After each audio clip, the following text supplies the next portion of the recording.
La darbouka de Mohamed Bousneia a survécu à la purge. C'est surtout la façon dont il joue de cet instrument libyen des plus traditionnels, dans un style libre depuis des années, qui en rendait la pratique quasi impossible. La corruption culturelle sous le règne de Muammar Kadhafi a eu de sérieuses conséquences. Et même avec le Despot Party, les signes de modernité ont été supprimés par des extrémistes islamistes ou atténués par la guerre civile.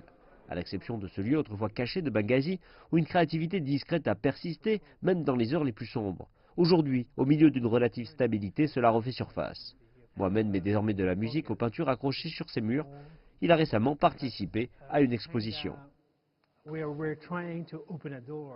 Nous tentions d'ouvrir une porte pour les travailleurs civils et artistiques, et de donner de l'espace aux artistes qui tentaient d'exprimer leurs sentiments, et de donner de la liberté aux personnes intéressées par l'art pour voir quelque chose de différent que la guerre.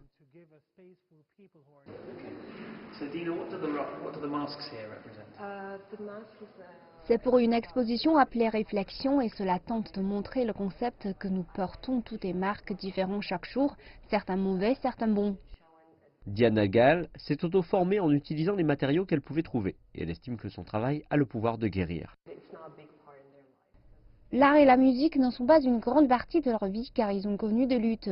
Mais si nous utilisons réellement l'art pour montrer ces choses, c'est mieux que de simples copies de tableaux ou de choses. Et ainsi nous pouvons délivrer des messages par le biais de l'art. Des messages qui pendant longtemps ont été passés sous silence.